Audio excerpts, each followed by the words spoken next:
کہ وہ آج کے زمانے کے ماں باپ کی خدمت کر سکے.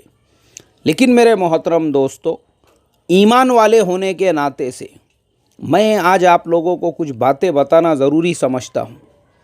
سب سے پہلی جو ہماری بنیاد جو غلط پڑتی ہے وہ اولاد کی تعلیم اور تربیت سے.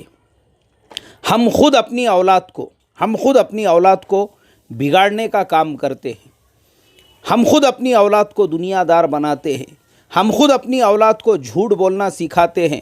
ہم خود اپنی اولاد کو بے نمازی بناتے ہیں. ہم خود اپنی اولاد کو بگاڑنے کے ذمہ دار ہیں. ہم خود اپنی اولاد کے لیے جب رشتہ دیکھنے کے لیے جاتے ہیں، ہم کو اپنے رشتہ داروں میں کی لڑکی پسند نہیں آتی ہے. کبھی اس کی ناک اچھی نہیں لگتی ہے، کبھی اس کی آنکھیں اچھی نہیں لگتی ہے، کبھی اس کا کلر ہم کو ڈارک دکھتا ہے. اپنے رشتہ داروں میں یا پھر ان کے ماں باپ میں عیب اور نقص نظر آتا ہے، ہمارے لیول کے نہیں ہیں، ہمارے برابری کے نہیں ہیں. تو جب بیٹے کے شادیوں کے جب مسئلے آتے ہیں تو ماں باپ کے بھی جو ایکسپیکٹیشن رہتے ہیں، بڑے بڑے گھرانوں کی لڑکیاں ان کو چاہیے، بڑے بڑے پیسے والوں کی، بڑے بڑے بنگلوں والوں کی، بڑے بڑے فلیٹ والوں کی، بڑے بڑے گاڑی والوں کی. ارے جب پیسے والے کی، مال والے کی، دولت والے کی بیٹی آپ اپنے گھر میں لے کر آؤ گے تو اس نے کبھی زندگی میں اس کے سگے ماں باپ کی خدمت نہیں کی تھی، ساس سسر کی کیا خدمت کریں گی وہ؟ ایک دم کامن سینس کی بات ہے یہ. کیا خدمت کریں گی وہ؟ اس لیے میرے محترم بزرگوں دوستو، ایک قرآن پاک کے اندر جو فارمولہ اور جو نسخہ بیان کیا گیا ہے اولاد کی تربیت کے لیے، میں سمجھتا ہوں وہ حرف آخر ہے. حضرت یعقوب علیہ السلام، انتقال کا وقت قریب ہے، سارے بیٹوں کو جمع کیا اور قرآن نے نقشہ کھینچا. ام کنتم شہداء اذ حضر یعقوب الموت اذ قال لبنیہ ما تعبدون من بعدی. حضرت یعقوب علیہ السلام نے بیٹوں سے سوال کیا، بیٹو میرے بعد کس کی عبادت کرو گے؟ یعنی میرے انتقال کے بعد میں، میرے قبر میں جانے کے بعد میں کس کی عبادت کرو گے؟ کس کو اپنا خدا مانو گے؟ کس کو اپنا پروردگار مانو گے؟ یہ جو آیت ہے، حضرت مولانا علی میاں صاحب رحمۃ اللہ علیہ اکثر اس کی تشریح بیان فرمایا کرتے تھے، اور کئی کتابوں میں آپ کو ملیں گا حضرت نے بڑے اچھے انداز میں کہ یہی وہ آیت ہے، اگر ہر پیرنٹس اس کو اپنے پلو میں باندھ لے اور اپنی زندگی کا لائحہ عمل بنا لے، اس کی اولاد قیامت تک بھی نافرمان نہیں ہو سکتی ہے. حضرت یعقوب علیہ السلام انہوں نے اپنے اولاد کے جابس کی فکر نہیں کی. انہوں نے یہ نہیں کہا کہ میرے قبر میں جانے کے بعد میں کھاؤں گے کیا اور پیوں گے کیا اور دکان کیسی چلاؤں گے اور باغات کو کیسے سنبھالوں گے اور کھیتی باڑی کا کیا کروں گے. انہوں نے یہ سوال کیا میرے قبر میں جانے کے بعد میں عبادت کس کی کرو گے؟ اور پھر اس کے بعد اولاد نے جواب دی، قالوا نعبد الہک و الہ آبائک ابراہیم و اسماعیل و اسحاق الہ واحدہ ونحن لہ مسلمون. یہ قرآن پاک کے اندر اللہ نے نقشہ کھینچا ہے. میرے محترم بزرگوں دوستو، ہمارے زمانے میں بھی اگر ہر ماں باپ اپنی اولاد کو دیندار بنائیں، میں سمجھتا ہوں وہ اولاد کبھی بھی ماں باپ کی نافرمانی نہیں کریں گی.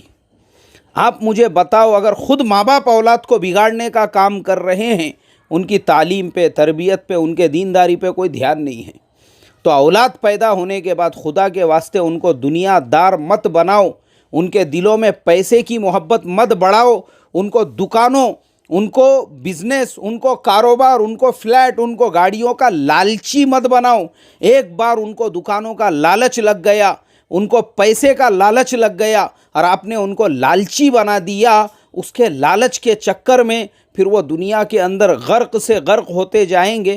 کائے کے ماں باپ، کائے کے رشتہ دار پھر نہ آپ کے رہیں گے نہ خود کے رہیں گے. اللہ حفاظت فرمائے. تو اولاد جو ہے، اولاد اس کو دیندار بناؤ، اور پہلی فکر اور کوشش تو یہ کرو کہ اولاد حافظ قرآن یا عالم دین بنے. مان لو اگر اولاد حافظ قرآن یا عالم دین نہیں بنی ہے تو ان کو دعوت و تبلیغ کے کام سے جوڑو. اپنی اولادوں کو جب وہ بالغ ہونے لگے تب سے ہی اللہ کے راستے میں نکلنے کا عادی بناؤ. عادی ان کو چلوں کا عادی بناؤ، ان کو 3 دن کا عادی بناؤ. چھٹیوں میں ان کا وقت گھروں پہ مت گزرنے دو، ان کو عادی بناؤ.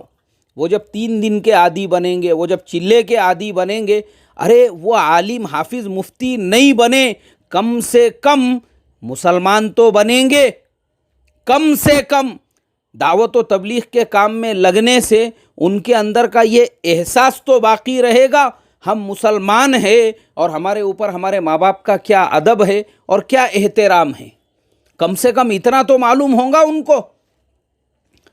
اس لیے میرے محترم بزرگوں دوستو، اپنی اولادوں کو دیندار بناؤ، ان کے دلوں میں دین کی عظمت پیدا کرو، اور آپ ماں باپ جو ہے آپ کی بھی ذمہ داری بنتی ہے خود نمازوں کا اہتمام کرو اور اولاد کو نماز کا حکم دو۔ اللہ کے نبی نے جو فرمایا نا، 7 برس کا ہونے کے بعد اس کو نماز کا حکم دو، 10 برس کا ہونے کے بعد نماز نہ پڑھے تو اس کو مارو۔ تو 7 برس کا ہونے کے بعد اپنے ہاتھ سے اس کی انگلی پکڑ کے اس کو مسجد میں لے جانے کا عادی بناؤ۔ چل بھائی بابا نماز کو چلیں گا، تجھے چاکلیٹ انعام دیں گے۔ اور میں آپ کو بتا دوں میرا اپنا پرسنل اور پریکٹیکل عمل، اب بھی میں عشاء پڑھا کے مسجد سے گھر پہ پہنچا ہوں، ابھی کھانا ہوا میرا روز کا معمول ہے، جیب بھر کے چاکلیٹ لے کر جو ہے میں عشاء کی نماز کے بعد میں ہمارے جتنے بھی بچے آئیں گے، میں نے اعلان کیا ہوا ہوں کہ مسجد کے اندر نماز کو آنا جتنے آئیں گے ان کو چاکلیٹ انعام دیا جائے گا۔ جتنے بچے ہوتے ہیں ان کو میں چاکلیٹ بانٹتا ہوں نماز کے بعد میں۔ کیوں؟ ان کے اندر ایک شوق پیدا کرنے کے لیے، ان کے اندر ایک ذوق پیدا کرنے کے لیے۔ حالانکہ کچھ بڈھے جنہوں نے اپنے جوانی میں بہت کلاٹیاں مارے ہوئے ہیں، ان کو بہت اعتراض رہتا ہے چھوٹے چھوٹے بچوں پہ، گھروں پہ بیٹھو، مسجد میں کائی کا شور شرابہ کر رہے۔ ارے بیٹھو نا حضرت، بہت مارے تم نے بھی کلاٹیاں، بیٹھو ذرا آرام سے بیٹھو۔ یہ بچوں کو جو منع کرنے والے ہیں بڈھے، یہ اپنے جوانی کے کلاٹیاں بھول جاتے، کیسے کیسے کبڈی، کیسے کیسے سرپاٹیاں کھیلے ہوئے وہ زمانے کے اندر۔ ان کو خالی بچوں کے آواز سے اعتراض ہوتا ہے مسجدوں کے اندر۔ بہرحال تو اللہ کے نبی نے حکم دیا 7 برس کا ہونے کے بعد میں نماز کا حکم دو، اور 10 برس کا ہونے کے بعد اگر نماز نہ پڑھے اس کو مارو، اس کو سزا دو۔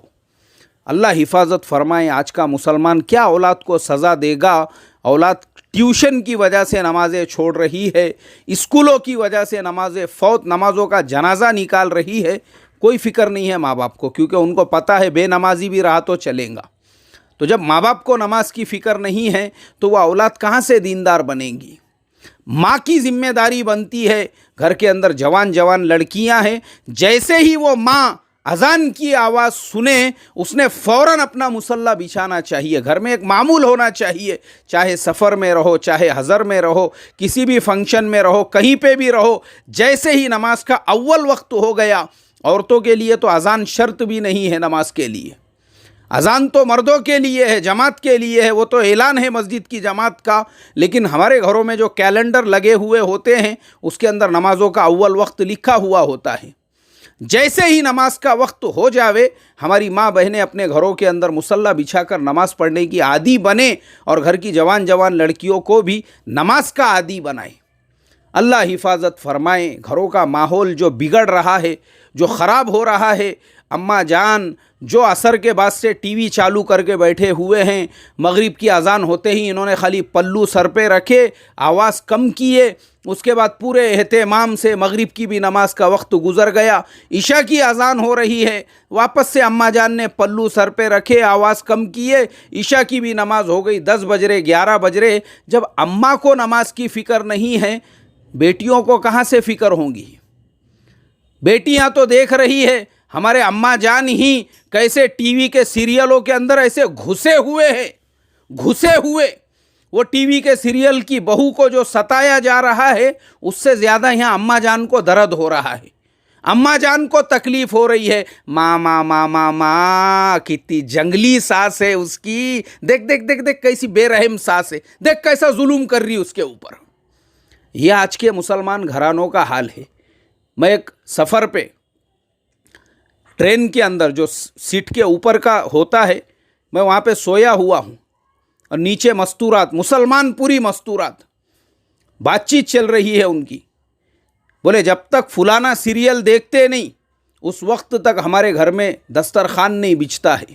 ماشاءاللہ میں بولا تم کو سب کو تو ایوارڈ دینا چاہیے، کیا ثواب کا کام کر رہے ہیں، وہ سیریل ہوئے بغیر نہیں بولے بھائی جان بالکل صحیح بات ہے، بولے آج 5 سال ہو گئے ہوئے ہیں، بولے اس کا ایپیسوڈ 10 بجے ختم ہوتا، اس کے بعد ہی ہم دسترخوان بچھاتے، بولے واہ واہ واہ واہ واہ ماشاء اللہ، جیسے تعلیم ہو رہی گھر کے اندر، یہ مسلمان گھرانوں کا حال ہے۔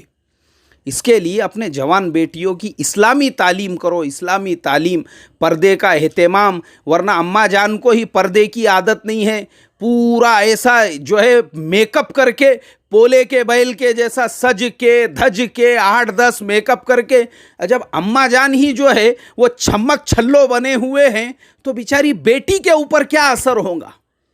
اماں جان کو ہی برقع کرنا جان پہ آ رہا ہے، اماں جان کی جوانی ابھی تک ختم نہیں ہوئی ہے، تو بیٹیوں کی اماں جان کیا تربیت کریں گے؟